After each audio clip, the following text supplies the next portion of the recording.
Hello students, my name is Asma Sharjeel and I am going to teach you maths. First of all, I am going to show you your copy work. This is your copy.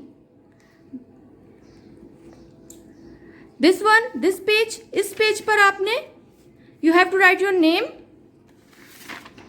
Then we have an index. You have to show कि आपने index कैसे बनाना है, ठीक है? ये सारा index आपका आ जाएगा. Then we have a first term.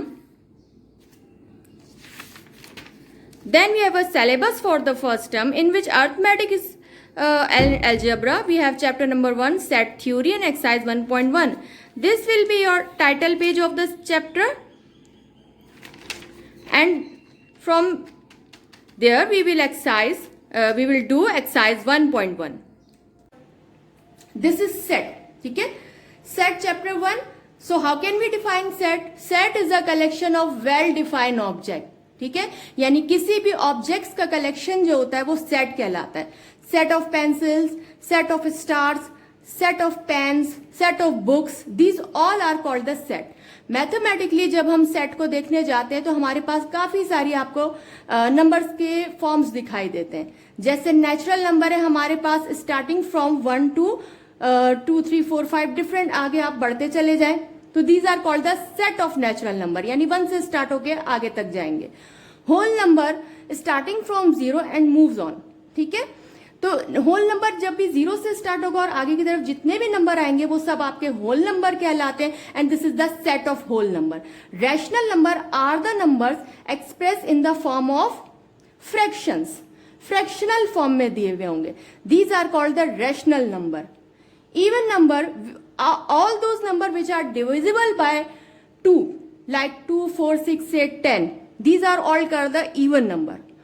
Odd number, set of odd number which are not divisible by 2, like 1, 3, 5, 7 and 11. Next we have integers. Integers we have -3, -2, -1 and 0, 1, 2, 3, all those which contain signs. ठीक है, तो ये तमाम हमारे पास set के basics हैं. अब हम आगे और देखेंगे कि सेट में हम क्या क्या इस्तेमाल करने जा रहे हैं. Okay, anything belongs to set is defined as an element. ठीक है, सेट में कोई भी चीज आपके पास मौजूद हो वो आपका एलिमेंट कहलाती है. जैसे अगर मैं कहूं ये सेट है 1, 2, 3, 4, 5, तो इसके अंदर जितने आपको नंबर दिखाई दे रहे हैं ये क्या कहलाएंगे? इस सेट के एलिमेंट्स कहलाएंगे. ठीक है, उसके बाद एक टर्म हमारे पास और आती है विच वी कॉल सबसेट. ठीक है, सबसेट को हम दो तरह से स्टडी करते हैं. एक है आपका प्रॉपर सबसेट और दूसरा है आपका इम्प्रॉपर सबसेट. प्रॉपर सबसेट की एग्जाम्पल हम कैसे देख सकते हैं कि अगर हमारे पास एक सेट ए मौजूद है विच हैज 1, 2, 3, 4, सेट बी मौजूद है जिसमें 1, 2, 3, 4, 5. ठीक है, हम इसे कहेंगे A is a subset of B. Why? Because A के तमाम एलिमेंट बी में मौजूद हैं. We call it A is a subset of B. अच्छा, जब आप इसको बी की तरफ से पढ़ेंगे तो we call it B is a superset of A. अब सुपरसेट का वर्ड मैं क्यों यूज कर रही हूं? क्योंकि यहां पे हमारे पास एक एक्स्ट्रा एलिमेंट मौजूद है. ठीक है, यानी बी में ए के तो तमाम एलिमेंट हैं लेकिन एक एक्स्ट्रा भी हमारे पास आ रहा है. We call it B is a superset of A. ठीक है, अब आ जाए इम्प्रॉपर सबसेट पे. इम्प्रॉपर सबसेट में हमारे पास सेट में ए में 1, 2, 3 मौजूद है, बी में हमारे पास 3, 2, 1 मौजूद है. अगर आप दोनों को देखें तो both have the same elements. ठीक है, लेकिन बी के अंदर क्या है? बी में अरेंजमेंट में थोड़ा सा डिफरेंस है. किस तरह कि अगर ए आपको 1, 2, 3 दिया है तो बी आपका 3, 2, 1 है. एलिमेंट सेम है लेकिन अरेंजमेंट में डिफरेंस है तो we call it A is a improper subset of B. Okay, next topic we have power set. ठीक है, पावर सेट बेसिकली डिफाइन करता है कि अगर आपके पास कोई एक सेट मौजूद है, जैसे ये सेट मौजूद है. ठीक है, हम इससे मजीद कितने छोटे छोटे सेट यानी कितने छोटे छोटे सबसेट बना सकते हैं, इस सेट से मजीद कितने सेट हमारे पास पॉसिबल है, that we will call the power of the set. ठीक है, अच्छा, पावर ऑफ सेट हम ऐसे ही अंदाजा लगा के नहीं कहते हैं कि आप इस सेट से आप कितने सेट बना लेंगे। इसके लिए हमारे पास एक पर्टिकुलर फॉर्मूला है। Power of set A is equal to 2 raised to the power of n, where n is the number of element, n is the number of element। अब यहां पे n हम ले रहे हैं 3, बिकॉज इस सेट में हमारे पास 3 एलिमेंट मौजूद हैं। अगर हम इस सेट में 3 एलिमेंट हैं तो आप इस n की जगह पे 3 ले लेंगे। अगर इस सेट में 4 एलिमेंट्स हैं तो आप इस n की जगह पे 4 ले लेंगे। If you have 5 element in this set, you have to take 5 here. उसके बाद आप क्या करेंगे, power of a is equal to 2, n की जगह पे आपने लिया 3, 2 की पावर हमारे पास है 3। इट मीन्स कि आपको 2 को 3 टाइम लिखना है। 2 2 जा 4, 4 2 जा 8, 8 सबसेट। अगर 2 की पावर हो आपके पास 4, इट मीन्स आपको 2 को 4 टाइम लिखना है। अगर 2 की पावर आपके पास 5 हो तो इट मीन्स आपको 2 को 5 टाइम लिखना है। इस वक्त मेरे पास 2 की पावर 3 है तो मैं लिखूंगी 2 multiply by 2 multiply by 2 which makes 8 subset. This indicate कि इस सेट से आपके पास 8 सबसेट पॉसिबल है। अब आप कैसे बनाएंगे, आप पहले आप एक सिंगल एलिमेंट के साथ ले लेंगे सेट, उसके बाद दूसरा 2 हो जाएगा, उसके बाद 3 जो है वो आपका एक सेट बन जाएगा। सिंगल एलिमेंट्स के साथ हमारे पास 3 सबसेट आ गए। उसके बाद 1 2 का एक सबसेट होगा, उसके बाद 1 3 का एक सबसेट होगा, फिर 2 3 का एक सबसेट आप बनाएंगे। ध्यान आपको यह रखना है कि आपने अगर 1 2 का एक सेट ले लिया है तो you can not take 2 1 again. अगर आपने 2 3 का एक सबसेट ले लिया है तो अब आप 3 2 नहीं लेंगे, रिपीट नहीं करना एलिमेंट्स को। आपने 1 2 लिया, इट्स ओवर। आपने 1 3 लिया, उसके बाद आपने 2 3 लिया। ठीक है, यहां अगर हम देखें तो हमारे पास 6 सबसेट बन गए। फाइनल सबसेट आपके पास ये कंप्लीट होगा, कंप्लीट सेट 1 2 3, और आखिरी में आपने एक नल सेट शो कर देना है या एम्प्टी सेट शो कर देना है। टोटल अगर हम काउंट करें तो 1 2 3 4 5 6 7 and 8, these are 8 subset possible from this set. The next topic we have is union, intersection and subtraction. Okay, in the union का मतलब ये होता है किसी चीज का ग्रुप बनाना, किसी चीज को ज्वाइन कर देना आपस में। जैसे आपके पास सेट मौजूद है 1 2 3, दूसरा सेट B आपके पास मौजूद है 3 4 5, you have to join them, you have to make them unit. इनको यूनियन बनाना है आपने, तो आप A और B की यूनियन क्या बनाएंगे, 1 2 3 4 5, but you don't have to repeat this 3। इस 3 अगर आपके पास 2 बार मौजूद है सेट A में भी और सेट B में भी, तो आपने एक ही बार लेना है।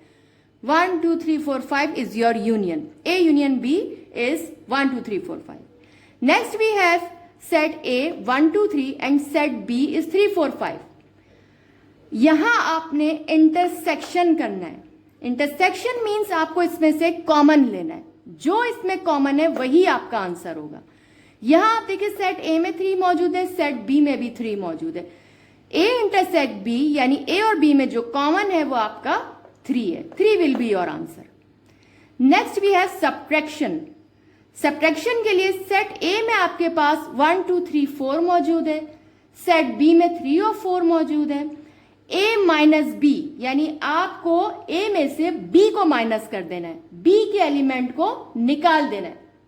B में 3 4 है, आप A में भी 3 4 को निकाल देंगे। A में फिर आपके पास बचेगा 1 and 2, 1 and 2 will be your answer. Okay, next topic is complement of set. ठीक है, कॉम्प्लीमेंट ऑफ सेट को आप डिफाइन करेंगे element remaining in a universal set after subtracting from any given set. अगर आपके पास एक यूनिवर्सल सेट दिया है और उसके साथ आपको एक और सेट A दिया हुआ है, यूनिवर्सल सेट में आपके पास 1 2 3 4 5 मौजूद है, A सेट में आपके पास 1 2 3 मौजूद है। ठीक है, आपने क्या करना है, कॉम्प्लीमेंट निकालने के लिए ये फॉर्मूला यूज करना है।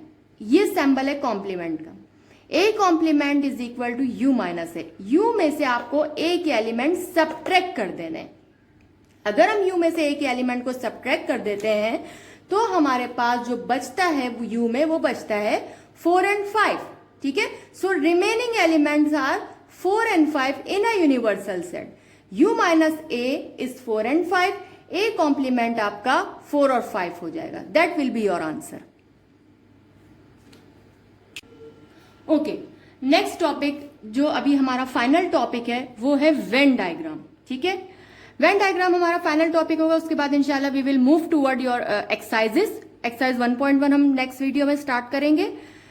इस वक्त हम इसको यहां पर अपना टॉपिक ओवर कर रहे हैं। तो वेन डायग्राम क्या है? Basically Venn diagram is a diagrammatical representation of the set, यानी आप सेट को डायग्राम से रिप्रेजेंट करेंगे। अगर मेरे पास एक सेट 1 2 3 दिया है तो मैं उसे रिप्रेजेंट करूंगी इन अ सर्कल 1 2 3। अगर मेरे पास एक सेट बी दिया है तो मैं उसे रिप्रेजेंट करूंगी in a circle 3 4 5। This is my set A, this is my set B in a form of diagram. ठीक है, जब हम इन दोनों की यूनियन बनाएंगे तो हमारे पास यूनियन आ जाती है 1 2 3 4 5। ठीक, अब हमने देखा कि इन दोनों सेट में 3 हमारे पास कॉमन था। इस सर्कल में भी 3 है और इस सर्कल में भी 3 है। हम 2 सर्कल बनाएंगे इस यूनियन को शो करने के लिए। हम 2 सर्कल बनाएंगे। 3 हमारे पास 2 बार है तो 3 को हम सेंटर में लिख देंगे, ओवरलैपिंग जगह पे, जहां पे ये सर्कल एक दूसरे के ऊपर ओवरलैप कर रहे हैं वहां हम 3 लिख देंगे। 1 2 ऐसे ही आ जाएगा और बाकी 4 5 भी आपके पास ऐसे ही आ जाएगा। हमारा यूनियन बना के आंसर आ रहा है 1 2 3 4 5। हमारा यूनियन में आंसर आ रहा है डायग्राम में भी 1 2 3 4 5। उसके बाद आपने क्या करना है, क्योंकि हमारा आंसर 1 2 3 4 5 है, we have to shade all this. इस तरह से आप इसको शेड कर देंगे। अब आ जाते हैं हम इंटरसेक्शन की तरफ। हमें सेट में दिया है 1 2 3, बी दिया है हमें 3 4 5। आपको पता है ए और बी को जब हम इंटरसेक्ट करते हैं तो जो कॉमन आता है वो हमारा आंसर होता है। A intersect B is 3। वही तरीका आपने किया। सर्कल ए में आपके पास मौजूद है 1 2 3, बी में आपके पास मौजूद है 3 4 5। Since 3 is common in both, दोनों में देखें 3 कॉमन है, आपने 2 सर्कल बनाए और 3 को सेंटर में ले लिया। जहां पे सर्कल कॉमन हो रहे हैं वो ओवरलैपिंग जगह कहलाती है, जहां आपने 3 को ले लिया। 1 2 यहां आ गया सेट ए में, 4 5 यहां आ गया सेट बी में। इस वक्त मेरा आंसर आ रहा है 3। A intersect B is 3। मैंने इस 3 वाली जगह को शेडेड कर देना है। ओके, अगर आपको मेरा पॉइंट समझ में आ गया बहुत अच्छी बात है। अगर नहीं भी प्रॉब्लम हो रहा है या कंफ्यूजन है तो इंशाल्लाह क्वेश्चन जब हम सॉल्व करेंगे तो उसमें मैं आपको वेन डायग्राम का कॉन्सेप्ट और क्लियर कर दूंगी। So that's all for today. इंशाल्लाह in the next video we will start exercise 1.1।